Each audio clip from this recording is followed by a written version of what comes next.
I had been irrationally afraid that it would happen, but one day it did.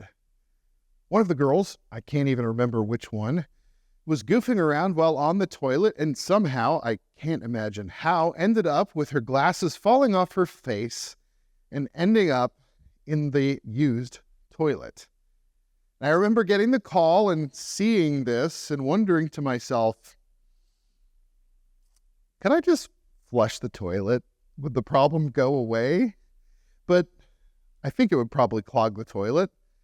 And I didn't want my girls to be without their glasses for several weeks while we got new ones. And I didn't really want to pay for these new ones. And so I did what made me super squeamish. I had to reach down into the toilet bowl and get those glasses out. And that serves as an occasion for me to wonder, does God feel the same way when he rescues sinners? If God had been offended by the Israelites' lack of fidelity to the covenant that he had given them, how much more would he be scandalized by the sinfulness of people who didn't even make a pretense of following his rules for life? But Jesus shows us that this sort of characterization that might look at those outside of God's covenant people as people not worth saving, not worth reaching down into the toilet or the sewer to get, is wrong. Because we see Jesus going to the very darkest, most impure place to save a sinner. The story that I want to look at today is found in Mark chapter 5, starting in verse 1. It says, "They went across the lake to the region of the Gerasenes. When Jesus got out of the boat, a man with an impure spirit came from the tombs to meet him. This man lived in the tombs, and no one could bind him anymore, not even with a chain, for he had often been chained hand and foot, but he tore the chains apart and broke the irons on his feet. No one was strong enough to subdue him. Night and day among the tombs and in the hills he would cry out and cut himself with stones. When he saw Jesus from a distance, he ran and fell on his knees in front of him and shouted at the top of his lungs, 'What do you want with me, Jesus, Son of the Most High God? In God's name, don't torture me!' For Jesus had said to him, 'Come out of this man, you impure spirit.' Then Jesus asked him, 'What is your name?' 'My name is Legion,' he replied, 'for we are many.' And he begged Jesus again and again not to send him out of the area. A large herd of pigs was feeding on the hills nearby. The demons begged Jesus, 'Send us into the pigs. Allow us to go into them.' He gave them permission, and the impure spirits came out and went into the pigs. The herd, about 2,000 in number, rushed down the steep bank and into the lake and were drowned." So the disciples are actually present in this story. They were in the boat with Jesus when he crossed the Lake of Galilee and calmed the storm, but I think they are so horrified and cowed by the impurity of this situation that they can only stand silent at what is going on. Jesus has successfully rendered his disciples speechless. This is the pinnacle of uncleanness in the eyes of any self-respecting, pious Jew. First of all, they had to cross the sea to get here. And the sea, particularly when it's rough, and remember, Jesus calmed a storm they thought was going to kill them, so it was very rough, reminds them of the pre-created lack of order from Genesis 1, the deep that God tames and orders in creation. And because the chaos waters refuse to to organize in a way that shows God's creative power, then it feels like this is a God-forsaken space, the abode of demons. They get to this place where there are pigs. Pigs are unclean in a Jewish law. You can't eat the meat, so they don't want anything to do with it, and no self-respecting Jew would herd pigs, and so this is a Gentile area. And many Jews consider Gentiles to be unclean. This area is also a cemetery, and Jewish law makes you ceremonially unclean if you have contact with the dead. This man is cutting himself. So a flow of blood in the law would make him unclean. And of course, this man has a legion of unclean spirits. Everything in this situation is offensive to those who see their job as to stay pure, to stay away from the things that might defile them. This is as if Jesus led his youth group missions trip people into Skid Row to the brothel/crack house for a meeting with the high priest of the Church of Satan. Now, in the post-exilic period, the Jews who had come back from exile in Babylon, they decided that they had been lax in keeping the law because they'd had too much in the way of dealings with their pagan neighbors. And so they intended to avoid the catastrophe that they'd experienced by separating themselves from their neighbors and living a completely distinct lifestyle. But it wasn't just about living differently, it was about living separately. But the Jews try to maintain their holiness by keeping a distance. But Jesus' lack of distance highlights the difference between his way of being and the way that we live in the world. The Jews understood the creation to be corrupted by sin. And so when they looked at the way the world worked around them, they saw what we might call old creation dynamics. Things governed by empires and lives, that demonstrate impurity, violence, injustice, and oppression. They expected that at the end of time, at the end of history, God would intervene and set all things right, and that at that point he would restore creation, ending the influence of sin. And in the meantime, their job, they reasoned, was to keep themselves away from the impure so that they would not be tempted to participate with it. But that's not how Jesus operates. The Word became flesh and made his dwelling among us, John tells us. Jesus is new creation. He demonstrates God's desire for humanity. He is new creation, not at the end of old creation, but new creation breaking into the old creation. And so Jesus' life is characterized by love, reconciliation, hospitality, humility, and submission.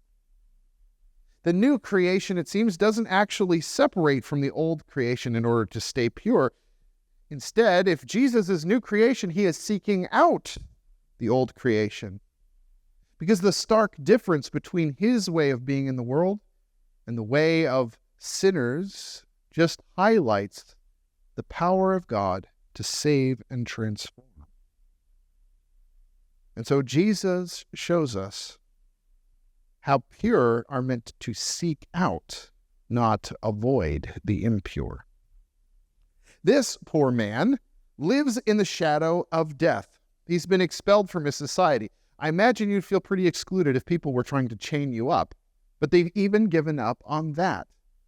He lives in the shadow of death, literally living in the graveyard. But it seems that Jesus has come all this way, crossed the sea, come to this dark place just to meet him, just to liberate him. After all, he goes right back. This is the only stop on this trip. What's not obvious when we read a modern translation is how much of this language actually points towards the Roman military. A legion is a large detachment of Roman soldiers, usually about 6,000 soldiers and cavalry. And it seems that there must be thousands of demons in this man to destroy a herd of thousands of pigs. A Roman legion symbol, interestingly, was a boar, a type of pig. The word used to describe the herd of pigs is an unusual word to describe a herd of pigs, but it is a common word used to describe a group of soldiers. And it says that the pigs rushed down the steep bank to their doom, but the word there is the same word that would often be used to describe a military charge.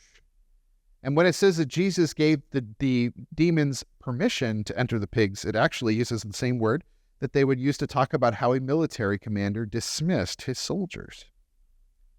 Also, this story says it's in the regions of the Gerasenes.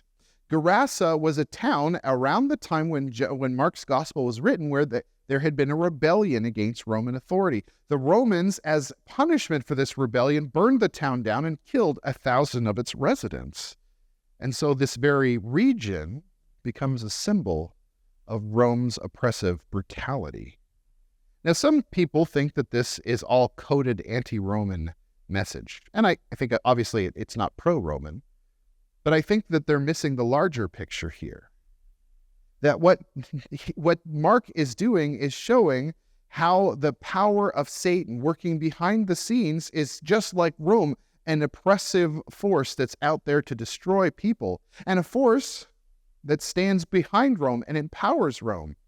And even though this force is even stronger than the oppressive Roman Empire, Jesus brings it to heel with just a word.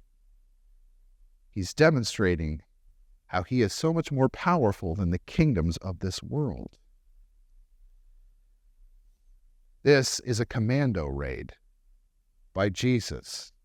Now, commando raids typically probe for enemy weak points, but here, this has been sort of a frontal assault against a stronghold where Jesus uses his utter power over the demonic army to completely humiliate Satan and demonstrate his spiritual authority. Earlier in the text, Jesus actually foreshadows what he's going to do. In chapter 3, he says, in fact, no one can enter a strong man's house without first tying him up. Then he can plunder the strong man's house.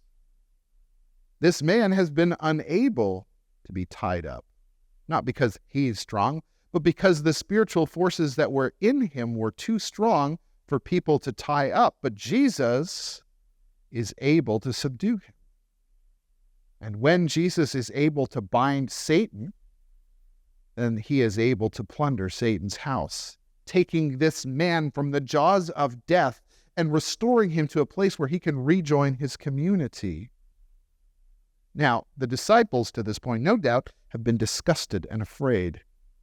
But now they must be intrigued. On the journey across the sea, they encountered this tremendous storm. Of course, remember I said that the storms are associated with the demonic, and so it seems like this might have been like a demonic patrol trying to stop Jesus from getting to the fortress where he was going to set this man free. But in any case, when Jesus calms that storm, the disciples in wonder ask themselves, who is this man? They haven't yet figured out that he's the Messiah. And I suspect that they're asking themselves the same question here. Who is this man? He commands the demons to go, and they are destroyed. Now, what are the pigs? Why does Jesus allow the demons to get away? And why do they destroy the pigs? Well, what's actually happening here is that they're trying to flee, and Jesus allows them to do that because he understands what they don't, that the particular way that they propose to flee would actually destroy them. Earlier on in that same speech where Jesus talks about tying up the strong man, he says, if a kingdom is divided against itself, that kingdom cannot stand. If a house is divided against itself, that house cannot stand. And if Satan opposes himself and is divided, he cannot stand. His end has come. Now, pigs are unclean in Jewish law, but they're a sacred animal in many pagan religions. Pork was eaten in a lot of pagan religious ceremonies. So if you're sorting the world into Team God and Team Satan, pigs would be seen as part of the unclean Team Satan. So the demons and the pigs are supposed to be on the same side, but when the demons go into the pigs, it's Satan's house divided against itself, and just as Jesus predicted, it cannot stand. It ends up destroying itself. So the demons think they're getting away. Hey, can we go into that herd of pigs? And Jesus is sort of chuckling to himself, and it's like, oh, we'll see how that works for you. So yeah, they lose 2,000 pigs, and that would be a big deal financially. But at the same time, this is a stronghold of demonic activity, and Jesus destroys the demons, setting this place free. But not everybody feels free by the lifting of this authority. The locals aren't very happy with this kind of deliverance that Jesus brings. Picking up the story in verse 14, it says, "Those tending the pigs ran off and reported in the town and the countryside, and the people went out to see what had happened. When they came to Jesus, they saw the man who had been possessed by the legion of demons sitting there, dressed and in his right mind, and they were afraid. Those who had seen it told the people what had happened to the demon-possessed man and told about the pigs as well. Then the people began to plead with Jesus to leave their region. As Jesus was getting into the boat, the man who had been demon-possessed begged to go with him. Jesus did not let him, but said, 'Go home to your own people and tell them how much the Lord has done for you and how he has had mercy on you.' So the man went away and began to tell in the Decapolis how much Jesus had done for him, and all the people were amazed." So the neighbors, the community around him, might have been angry at the loss of the pigs, but they're certainly afraid of Jesus' power.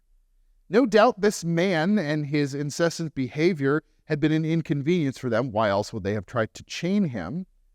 But they had made their peace with living with this man and the demonic presence close at hand. They don't know who Jesus is. They don't know what he's like. All they know is that he humiliated this army of demons. And so he has shown himself to be far more powerful. And it's natural to be afraid of Jesus' power if you don't also understand Jesus' goodness. And so they don't want him in their area. It's also sort of sad, though, that they would rather have their herd of pigs than their brother restored to them and able to function in community with them once again. They want Jesus to leave. And because God respects our free will, Jesus gets back in the boat to leave. He's not going to try and force himself and his mission onto the people. The man, paradoxically, who wants to be with Jesus is told that he can't at this moment. Instead, he's sent out as a missionary to proclaim what God has done for him. So, that's what's happening in the story. How do we put it into practice? What is Jesus communicating to us here? Well, I think what he's saying is that God isn't afraid of getting dirty. God is willing to crawl into the filth, even just to rescue a single sinner. And so if you are here in the church or if you are watching on the internet, you can know that God is coming for you. There's nothing that you've done. There's no sense of impurity that you can have about yourself that is greater than the grace of God that is available to those who receive Jesus as Lord. No one is too lost to be saved. God is coming for you. Now, to those of us who are already members of God's people, it's also true to remember that we walk as God's representatives in this world. So if God is coming for the lost, then we also need to be coming for the lost. And so Jesus sends us into the world. Just as Jesus seeks out people in the very darkest places, so he has sent us to also seek out the hurting and the broken in the very darkest places in our world. When Jesus was departing, he told his disciples, "All authority in heaven and on earth has been given to me. Therefore go and make disciples of all nations, baptizing them in the name of the Father and the Son and the Holy Spirit, and teaching them to obey everything I have commanded you. And surely I am with you always, even to the end of the age." Now, this word that we translate as nations here, ethnos in Greek, can be translated as Gentiles or even pagans. God sending us even to our pagan neighbors. The disciples that Jesus calls are flawed and broken people. We see their warts and all. They fail over and over again, but God's power at work transforms them into the kind of people who can be God's representatives in this world, who can disciple the nations.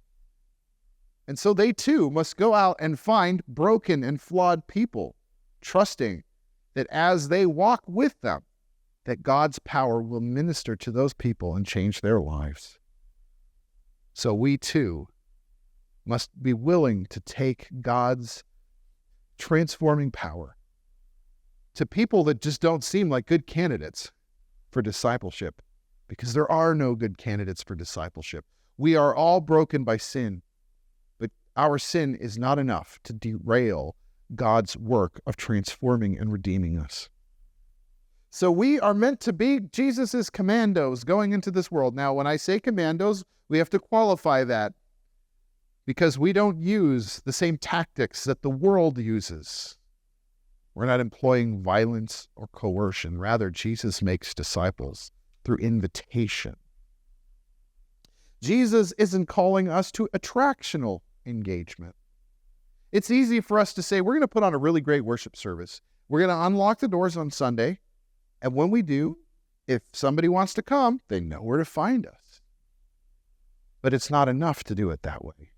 Instead, Jesus is calling us towards missional engagement, to going out to the places where people are, no matter how dark those places are, to bring the love and transforming power of Jesus to people wherever they find themselves, to show that the life of new creation is different than the life of old creation. This week, the church is engaged in the market meal. The market meal is where we take free meals and just hand them out to people in the community, not even as an act of charity, but just as a statement that God has blessed us. And if we have been blessed by God, that we then should pass that blessing on to other people. We get a lot of people asking questions. Why on earth are you guys doing this?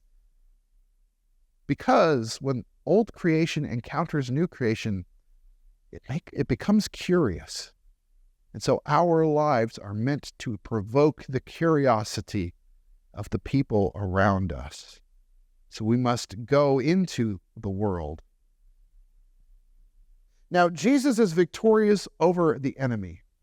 And so we are meant to proclaim liberation, both in word and in deed, showing people a new way of life, a new way that is characterized by selfless giving, not self-seeking pursuits. But we can't confuse this with confrontationalism. The point isn't to go out and be as obnoxious as possible to the people outside the walls of the church. Because it's very easy for us to think that we're proclaiming the gospel when in fact we are proclaiming the supremacy of our own cultural or political values. Remember, Jesus doesn't ask the guy that he's healed to stop eating pork or to go get circumcised. So we should also avoid trying to assimilate those who come into the church into our cultural and political ways of doing things. They don't need to become church culture in order to become followers of Jesus. Another thing that we can take from this is that we need not to fear contamination by contact with sinners. Rather than taking us out of the world, Jesus calls us into the world with a distinctive lifestyle characterized by humility, love, and reconciliation, not by physical distance. Jesus calls us away from tribalism, the idea that God is for persons like me. The disciples kind of thought that, well, we're Jews, and so we're God's favorite. And it's easy for us to think that we're Christians, and so we're God's favorite. Instead of having that sense of entitlement, God calls us to a place of hospitality. There are people out there that you don't naturally want to include. Maybe you don't want to admit it to yourself. Maybe you don't want to admit it publicly. There are people that are harder to love than other people. Maybe people with political differences, cultural or ethnic differences, differences in value. What about people who are poor or mentally ill, or people who just dress funny? No matter who they are, God is sending us to them too. And while we need to be practical about the places that we go in outreach, like men, you don't go to share the gospel at a strip club. There might be places that are not appropriate for us to share the gospel because of our own weaknesses, but that doesn't mean that there are people that are inappropriate to share the gospel with because they're too sinful. When the world looks at us, do they conclude that our God would crawl through a sewer in order to offer them an opportunity to be rescued? If not, then I think we've misunderstood holiness. God is bringing the inbreaking life of new creation to this world, even to its sewers. And we may need to join him there.